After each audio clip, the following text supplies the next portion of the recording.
दोस्तों, आपको उत्तराखंड का अंकिता भंडारी मर्डर केस तो याद ही होगा, जिसने पूरे देश को झकझोर दिया था। अब उस केस में नया मोड़ आया है।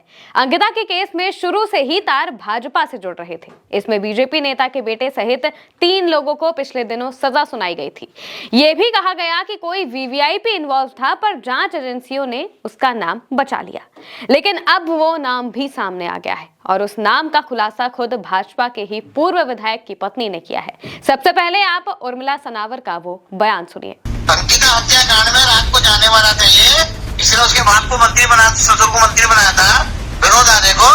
ये पता है क्या चीला जहाँ गए थे, जहाँ हम वहाँ गए थे, खुद स्वीकार कर रहा चीला गए थे हम। उसने कैसे सुसाइड करा, उसने मुझे मना कर दिया था मैंने देने को गट्टू को, मैंने देने की गट्टू को। दुष्यंत गौतम। दोस्तों, यहाँ एक नाम सुनाई देता है, गट्टू उर्फ दुष्यंत गौतम। अब ये दुष्यंत गौतम कौन है, जब आपको पता चलेगा तो आपके पैरों तले जमीन खिसक जाएगी। तस्वीर देखिए, प्रधानमंत्री नरेंद्र मोदी जिसके कंधे पर हाथ रखकर खड़े हैं, ये पूर्व राज्यसभा सांसद हैं, भाजपा के मौजूदा वक्त में राष्ट्रीय महासचिव हैं और उत्तराखंड में बीजेपी के प्रभारी रह चुके हैं। यही है वो दुष्यंत गौतम, जिनका नाम अंकिता भंडारी केस में होने का दावा किया जा रहा है। भाजपा के पूर्व विधायक सुरेश राठौर की कथित पत्नी उर्मिला सनावर ने इस बारे में खुलासा किया है। उर्मिला का एक और वीडियो सामने आया है, जिसमें वो इस केस से जुड़े नामों के बारे में बता रही हैं। क्या कह रही हैं, सुनिए। सुरेश राठौर ने ये बोला कि वो गट्टू जिसे तू अपना भाई कहती है, वो गट्टू जा रहा था उस रात, जिसे तो राखी बोलती है, राखी वाला भाई बोलती है, दुष्यंत कुमार गौतम, वो जा रहा था उस रात। सुबह उठ के वो गंगा स्नान करके वो फोटो डालता है सोशल मीडिया पे, वो जा रहा था उस रात। फिर आरती गौड़ ने, क्योंकि आरती गौड़ के पास वीडियो ऑडियो है दुष्यंत कुमार गौतम की, क्योंकि आरती गौड़ भी कहीं ना कहीं सेक्स रैकेट में शामिल है, वो लड़कियां सप्लाई करती है, क्योंकि सुरेश राठौर ने उसको फ्लैट दे रखा है इसी काम के लिए। केस में भाजपा के पूर्व राज्यसभा सांसद दुष्यंत कुमार गौतम और यमकेश्वर ब्लॉक से पूर्व जिला पंचायत सदस्य आरती गौड़ के शामिल होने का दावा इन्होंने किया है। और सोचने वाली बात यह है कि मामले ने जैसे ही सोशल मीडिया पर तूल पकड़ा तो आरती गौड़ ने पार्टी से इस्तीफा दे दिया। वहीं कांग्रेस अब इस मामले को लेकर भाजपा पर हमलावर हो गई है। कांग्रेस ने धामी सरकार पर सबूत मिटाने का आरोप लगाया है और सीबीआई जांच की मांग की है।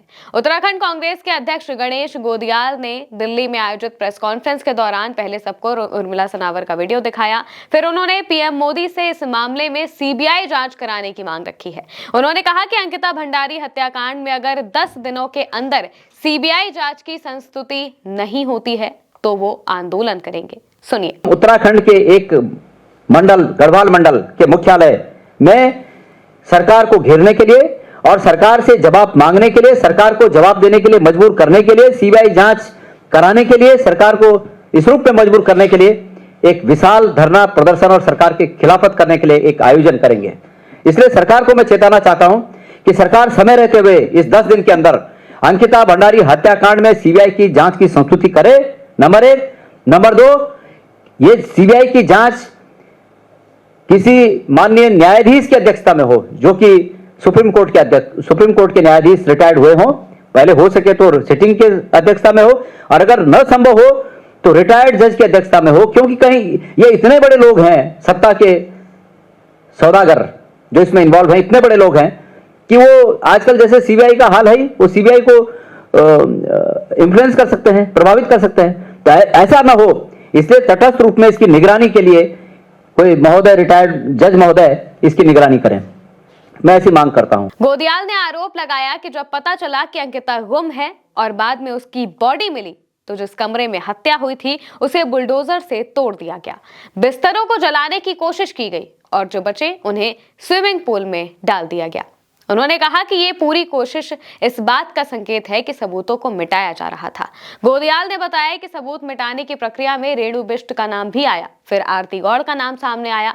उन्होंने कहा कि अब रेणु बिष्ट कह रही हैं कि मुख्यमंत्री ने ऐसा करने के लिए कहा था। उन्होंने सवाल उठाया कि उस कमरे को तोड़ने की इतनी जल्दी क्यों थी और भाजपा की सरकार इस मामले में क्या कर रही है। कांग्रेस ने उर्मिला का वीडियो पोस्ट करते हुए लिखा, बीजेपी के पूर्व विधायक सुरेश राठौर की पत्नी उर्मिला ने खुलासा कर दिया है अंकिता भंडारी हत्याकांड में शामिल वीआईपी कौन था। ये वीआईपी भाजपा का राष्ट्रीय महासचिव और उत्तराखंड का प्रभारी दुष्यंत कुमार गौतम था। बीजेपी के पूर्व विधायक सुरेश राठौर के मुताबिक अंकिता की जब हत्या हुई तब दुष्यंत गौतम उसी होटल में मौजूद था और अंकिता पर शारीरिक संबंध बनाने का दबाव बना रहा था। ये है बीजेपी का चाल, चरित्र और चेहरा। कांग्रेस प्रवक्ता सुप्रिया श्रीनेत ने भी बीजेपी को आड़े हाथों लिया। उन्होंने लिखा, उत्तराखंड में खुद बीजेपी के पूर्व विधायक सुरेश राठौर की पत्नी का दावा है कि अंकिता भंडारी की हत्या जिस वीआईपी गेस्ट को सर्विस देने से मना करने पर की गई, वो कोई और नहीं, बीजेपी का राष्ट्रीय महासचिव और उत्तराखंड का प्रभारी दुष्यंत कुमार गौतम था। आपको याद होगा कैसे अंकिता के साथ की गई दरिंदगी का सबूत मिटाने के लिए बीजेपी की धामी सरकार ने होटल पर बुलडोजर चलवाया था। उसी होटल के कमरे में उस रात दुष्यंत गौतम रुका था। बेटी बचाओ बेटी पढ़ाओ का नारा लगाने वाले मोदी के ज्यादातर नेता हैवान हैं। ये वैशी दरिंदे क्या खाक सुरक्षित रखेंगे बेटियों को? यही बीजेपी का असली चरित्र है। जुबान पर राम, मन में आसाराम। वहीं जैसे ही भाजपा विधायक की कथित पत्नी ने यह खुलासा किया तो पूर्व भाजपा विधायक एआई का सहारा लेने लगे। सुरेश राठौर ने इसे एआई जनरेटेड बता दिया। उन्होंने कहा कि महिला उनकी और उनकी पूरी पार्टी की छवि खराब करने की कोशिश कर रही है। उन्होंने सनावर के खिलाफ कानूनी कार्रवाई के साथ ही फोन जब्त कर विवादित ऑडियो की फॉरेंसिक जांच करने की मांग भी उठाई है। लेकिन जब से ये मामला सामने आया है, ये नाम सामने आया है जो कि भाजपा के राष्ट्रीय महासचिव दुष्यंत गौतम का है, तब से सियासी हलचलें भी बढ़ गई हैं और साफ तौर से इस केस को लेकर लोगों में गुस्सा भी दिखने लगा है। क्योंकि जिस वीवीआईपी को लेकर अक्सर ये चर्चा चल रही थी कि एक वीवीआईपी की वजह से अंकिता की जान गई क्योंकि अंकिता ने स्पेशल सर्विस देने से मना कर दिया था, इस वजह से उसकी हत्या की गई। वो वीआईपी कोई और नहीं बल्कि बीजेपी के मौजूदा वक्त में राष्ट्रीय महासचिव हैं। ये जो आरोप है ये अपने आप में बहुत बड़ा आरोप है, ये कोई मामूली आरोप नहीं है। लेकिन सवाल ये है कि क्या अब भी भाजपा की सरकार चुप रहेगी? क्या अब भी कोई कार्रवाई नहीं की जाएगी जैसा कि अब तक किया गया? होगा क्या? जो भी अपडेट सामने आएंगे हम आपके सामने जरूर रखेंगे। फिलहाल के लिए मेरे साथ इस खबर में इतना ही। आप देखते रहिए उल्टा चश्मा यूसी।